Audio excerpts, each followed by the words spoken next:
It's a public school in Sunnyvale. It's the Silicon Valley Bay Area public school, 5th grade science class. Students are taking photos of the textbook with their phone, and then they're creating questions. And they're sharing those questions with other students. They're solving them. They're taking these questions home, and then they respond to them anytime, anywhere. And that's how they are being assessed today.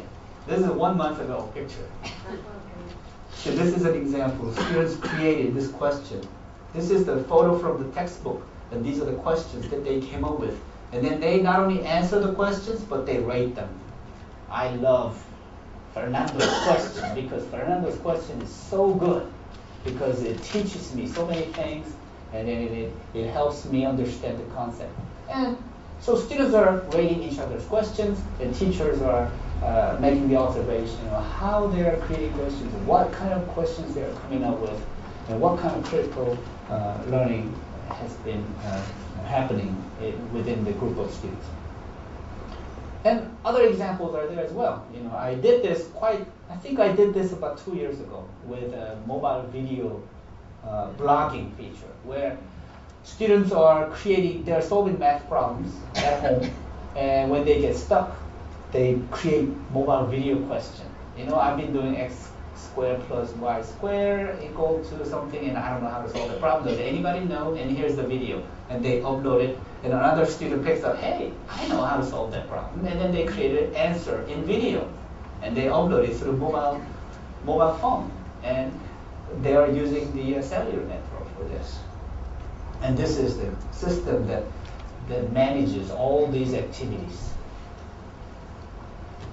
And this is one of the journal that I published, reporting the experience of this. It says, stay out of the way, my kids video blogging through a phone. So it's a lesson learned from math tutoring social media for children in underserved communities. In fact, those students do not own a computer. So we gave them these mobile phones. And now, mobile evolution continues. With these smartphones today, you are watching the video, and then you are reading the text, and you know who's reading the text with you right at that point, real time. And you can engage in discussions with anybody at any time. And you can take your textbooks in parts, and then make your own textbook out of the digital textbooks that are available for your class as well. So many of these things are happening because of these mobile innovations that are available today. Obviously, this is becoming old too. You have health education contents, you have medical education contents, and you have a mobile seminar. So Mobinar, webinar is using web. This is Mobinar, mobile seminars. And then now I have given, this is about 8 months ago, I gave these phones to students, and I told them, this is a 5th graders in public school. I told them, I want you to measure velocity with the phone. They say, what? You want us to measure velocity with a phone? How do you do that? Well, I want you to find out. So I put them in groups, and they were brainstorming, and then they later put the phone, strapped it with a Lego wheel, and they turned on the video, and then they wheel the phone so that the video captures the time it takes, and then also the distance to travel. And easily they were able to measure the velocity. I did not teach them how to measure velocity. I did not teach them what is velocity. I did not teach them the concept. I did not give them the principles or the formula. They Googled it, they looked at Wikipedia, and then they did it by themselves, all by themselves. What was my role? No teaching. I was coaching. So they're so proud of their logo car with the mobile phone, and they're taking photos. Why are they taking photos of this? Because they're so proud. And where the photos are going? Facebook. They're so proud. So here is what the reports are indicating. Morgan Stanley reports say that there will be more mobile internet users starting in about 2013 and 14 point. The desktop internet users will be declining over time, and then there'll be more and more mobile internet users are going to be there. So I think it's going to come earlier than this prediction, but that's the reality. UK university, the Open University in UK, they're saying that more and more students are accessing their educational contents with mobile devices as well. And this rate of change is accelerating. So mobile technology for innovative, inclusive, integrative, international education ecosystem, and that is sort of my area. We have about 6.8 billion people on Earth, and about 5 billion people now have access to mobile. So what is becoming essential, even in the most underserved regions in the world? You've got to have water, right? You've got to have water. What else do you need? You've got to have mobile minutes. If you don't have mobile minutes, it's hard to sustain your life these days, even in developing countries. So I've been making partnerships with various universities. In Mexico case, CETES Universidad, it's a private university in Mexico. One day I was giving a talk at a WASC accreditation. It's an accreditation agency, one of 6 very, very stringent accreditation agencies that they do not just give accreditation to university. They have to have a certain standards, and they have to present the learning outcomes. So I was talking to a WASC accreditation conference, and then the president of CETES Universidad came to me after the talk, and he said, I won WASC accreditation. I said, you are president of a Mexican university, but you won US accreditation? Yes, that's what I want. I said, that's a very interesting concept. It's going to take very long time, a lot of efforts. It's going to drive a lot of people crazy. Do you still want that? And he said, yes, I want you to come and help us get that. Now they have gone through, this is about 5 years ago, that's when the discussion started. They're about to get the WASC accreditation within about 6 months. But obviously there were a lot of efforts, a lot of work back then. So I asked the engineering students at that university, hey, how about if we work together? Why don't you create the local content in Spanish, because I don't speak Spanish. You create the local the contents for your local community. So they say, sure, we will work together. So we've been deploying these contents in mobile learning devices to different places. These kids are migrant indigenous children. Their parents don't even speak Spanish. And they do not own a book.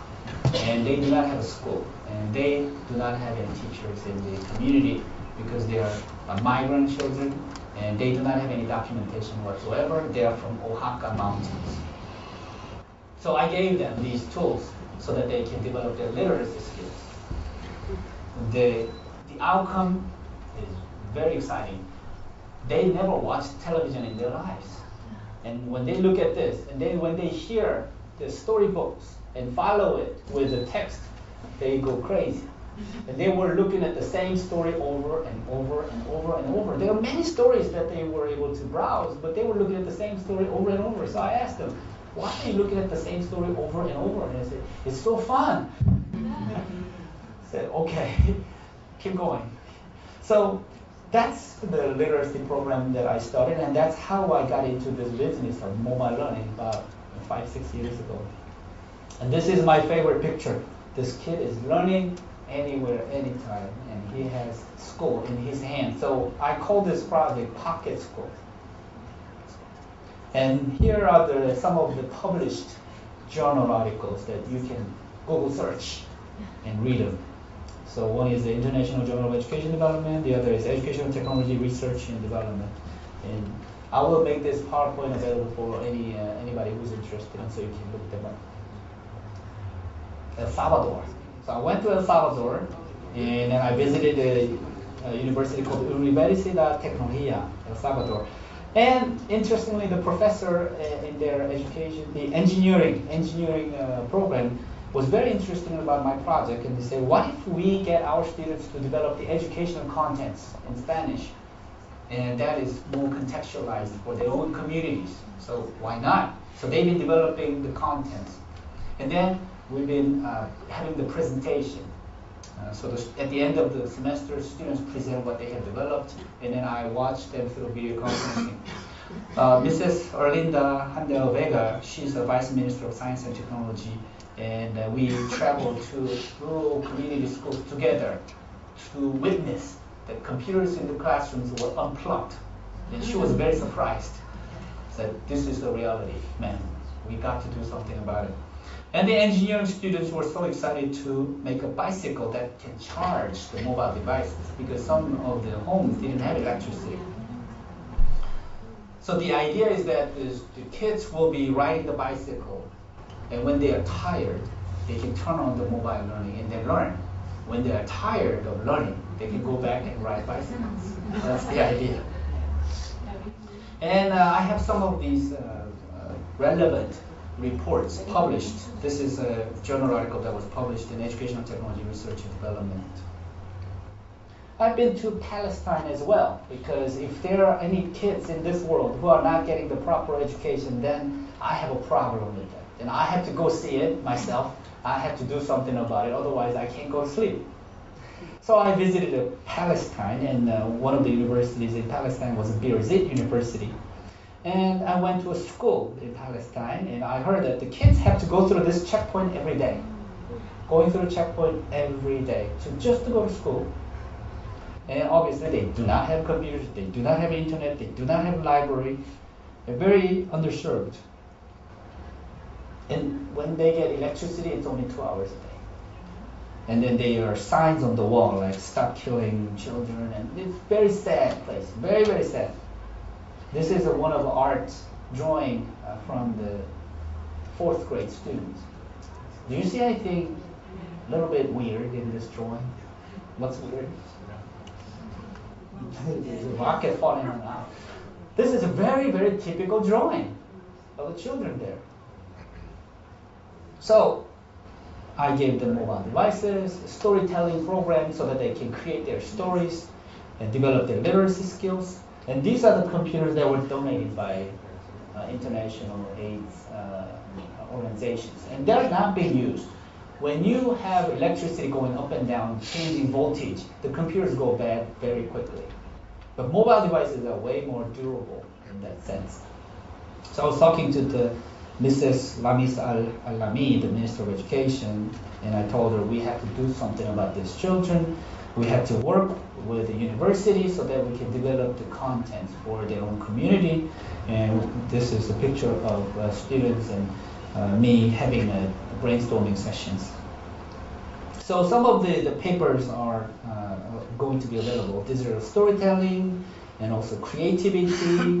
We have developed some problem-solving programs specifically for mobile devices, and then the reports are available as well. Another country, Lim Kok Meng University in Malaysia. These are computer science students who are passionate about developing educational contents. So we've been working together with them. And here are the kids. Do they look like Malaysian kids? Yeah? No, they are not Malaysian kids. Why are they living in Malaysia? Who are they? Where are they from? They're Afghanistan refugee kids. They do not have any documentation. Therefore, they cannot go to public school. And they are very poor. They are refugee kids. So we have to do something about them as well. So we are partnering with the university. University students are typically students majoring in education, business, entrepreneurship, sociology, philosophy, engineering. So we work with a variety of different majoring students because each student brings a certain parts of expertise for the project. So we work together, and then the professor usually sets up a semester-long goals for the students. Some of them travel with me to different countries, and some of them work on content development, testing, pilot studies, and those things as well. Another country, Rwanda. This is the Tumba College of Technology. And Rwanda is very, very interested in alternative energy projects. They have a solar cell, they have various types of energy source research. So this is the Minister of ICT, Dr. Gatare. And I've been advising him that we need to have all the universities, there are only 4 universities in Rwanda. We need to connect them all. with a fiber optic cable, and we have to set up the educational network, the infrastructure, and also educational resources that could be used for mobile learning as well. So we have various projects in those areas. And so at the end of the day, what is really important is the value. What is the value for the teachers? What is the value for the administrators? What is the value for the students? What is the value for the parents? We have to understand the value. Because this, if you put it all together nicely, then you can put together a service learning model, and then you can really provide meaningful learning experiences for your students as well. This is a picture from a refugee camp, and then these kids are playing math games. They do not know that they are playing games. They are learning, but they are playing games. This is a math game. So my research kind of gives me the idea that mobile makes bottom-up approach actually possible. It does not have to be always nationwide initiative. It could be small scale, and then you can scale up. And it's easier to implement mobile technology right out of the box. The students are learning on the very first day that the technology is implemented. And then we can leverage widely available cellular network, and we can actually equalize access to educational development opportunities. But what it requires is a value alignment. Again, the value needs to be identified. What is the incentive for the teachers to learn and use this technology and change their pedagogy, etc. One day I was traveling in Baja California, and then one student came to me and said, I'm hearing all these noises. The students are having fun, they're talking. What is happening? He came to me and said. So I looked at the child and I noticed that he's a visually challenged kid. And I felt very sad. We were having fun with the mobile educational games and all that learning activities. So that kind of got me some ideas. And I presented the idea to Dominican Republic, the Ministry of Education, and they said, you know what? We need that solution. We need a solution for visually challenged or physically challenged children in our country. We need to have a different type of assessment systems for those children. So we came up with audio-based mobile assessment. And this program teaches kids the critical thinking skills. And this is a new type of mobile learning specifically designed for the physically challenged children. And with the help of universities and NGOs in India, we were able to run pilot studies in India. These are visually challenged children. And another project that we have started as well, it's called the ROSE, Remotely Operated Science Experiment.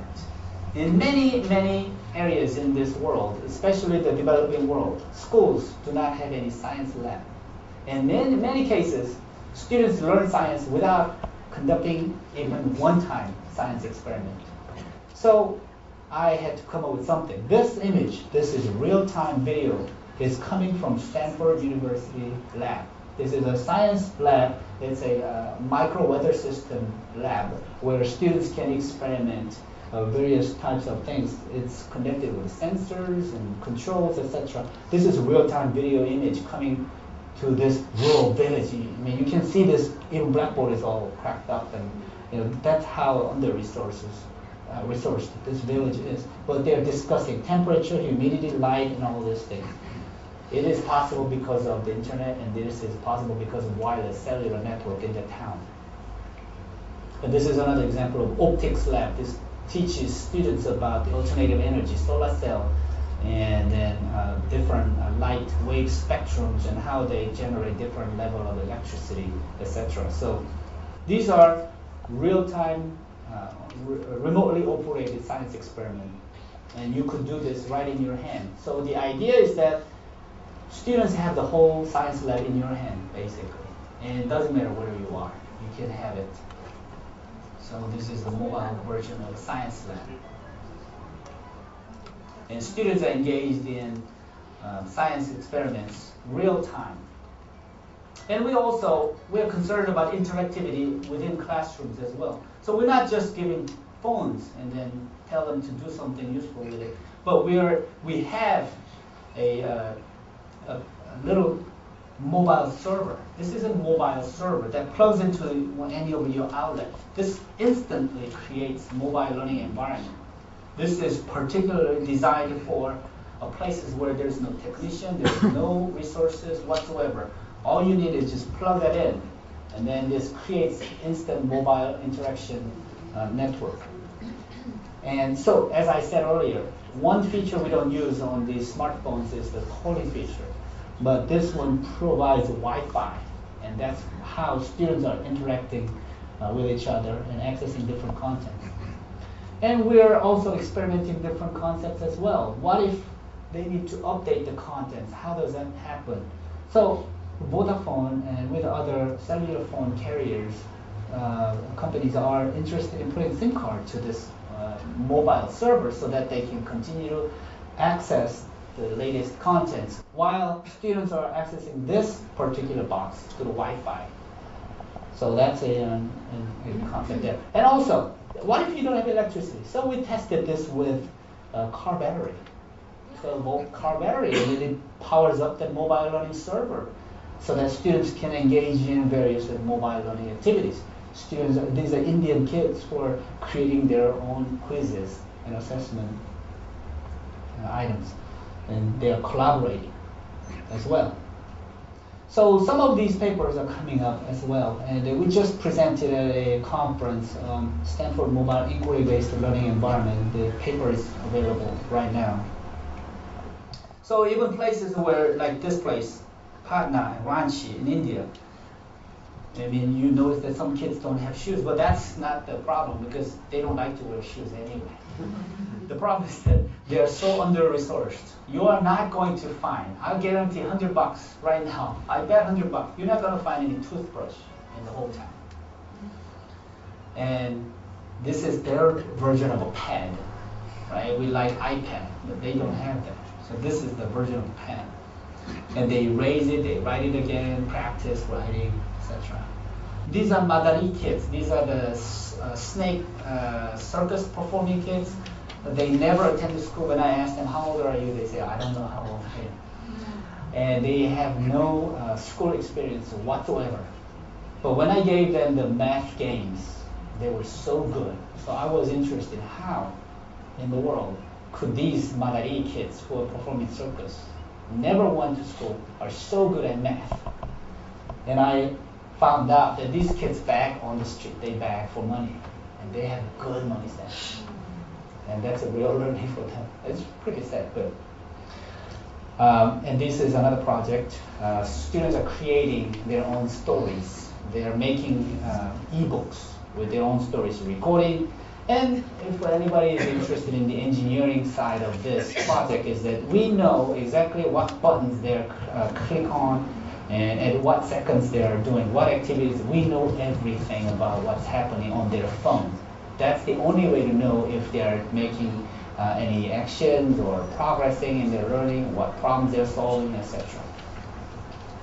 And also, we have compared, is it good to group them sometimes or not group them individual learning? One device per child, or one device per 3 children, one device per 7 children. We tested all the different things, and we found out that one device per 3 children seems to be the most optimal group in the initial stage of mobile learning.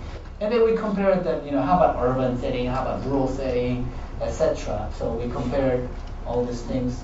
And then we continue to do that with various subjects now, HIV/AIDS, and this is HIV/AIDS mobile learning contents developed in Kenya, Rwanda. It's a native language for Rwanda. So students are learning about HIV/AIDS. I mean, I can talk about this particular project for an hour or more. I mean, there's so many interesting things that I have learned from that project. In content management, tracking system, and also private partnership. The corporations of these companies are interested in, and hopefully Intel will be one of the partners. And some of the reports are also available. Exploration of self-directed mobile learning. So you can search Google and then find these reports. And if you have any difficulty finding them, just let me know. I'll email it to you. These are the children, orphanage school. They lost their parents during the 1994 genocide in Rwanda, so they're orphans. But they are learning literacy and math with this mobile learning technology. And then whatever they do, we sync with the notebooks, and we're trying to eliminate this process by getting their data right through the cellular network, so that I can be sitting at Stanford University and know what's happening around the world. So I tried many different things. I tried hand cranking, solar cell, wind power to charge mobile devices. The best power source is bicycle. And that's, I don't know if you have any other ideas, let me know. So technology, yes, very important. Technology is very important. It's often innovative. It creates new possibilities. It is often enabling agent. But content is even more important than technology itself. Making technology meaningful. If there's no content, technology is useless. It's a waste. And it has to be contextualized. But there's an even more important matter in here, which is pedagogy. How do you introduce technology with the right content to the students? And how do you lead students? So pedagogy, as we all know, Paulo Freire, he said pedagogy, I mean, we obviously, it's a Latin word, right? In the pedagogy means leading child, right? Lead child. So how do we lead child with the technology, with the rightly designed contents? How do we nurture our children? But even more important than pedagogy is understanding the value. What is the value for the students? What is the value for the NGOs to participate in such projects? What is the value for the company? What is the value for the Ministry of Education? What is the value for university to participate? We have to understand all the values and make sure that we're meeting all the needs of all the species involved in an ecosystem. So this summarizes everything. If you have this chart, if you follow this chart, your project will have much, much higher rate of success if you're deploying a technology project. So at this point, by the way, I said earlier, this PowerPoint will be available for you. So don't worry about taking notes. And we were in Misiones in Argentina last week, and we worked with the children there in the province, especially rural schools there. So we created a little video of what they had done, and then we interviewed the teachers, etc. So we'll play the video.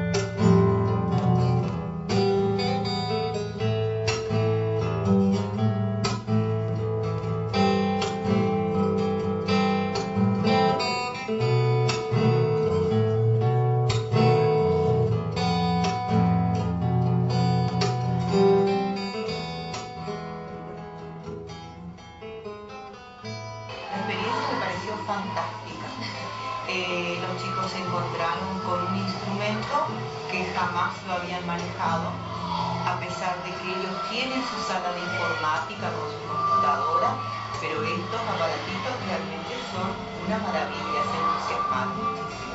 Y a mí me encantó puntualmente porque yo quería también ser niño para poder tener esta herramienta nueva en la mano. Lo más importante es el descubrimiento que hicieron los chicos, de que a través de un teléfono celular también se pueda aprender, estudiar, poder leer, poder compartir con los demás compañeros de estudio todos sus aprendizajes. Por eso yo creo que el poder que tiene esta nueva herramienta es justamente de brindarle más poder al chico y poder estudiar con no solamente una mejor herramienta, sino con más ganas de poder crecer. Podemos profundizar el tema, pero con esta tecnología re bien. Y supongo que así como el tema de música, lo que sea lengua, entras en internet, sacas todos los textos, ellos mismos pueden ir viendo ya otra expectativa, ir viendo otras cosas que quieran ir sabiendo, es mucho más fácil. Esto fue como traerle una caja de una sorpresa y que ellos fueran desarmando y viendo qué había dentro de esa cajita que ellos tuvieron. Cuando recién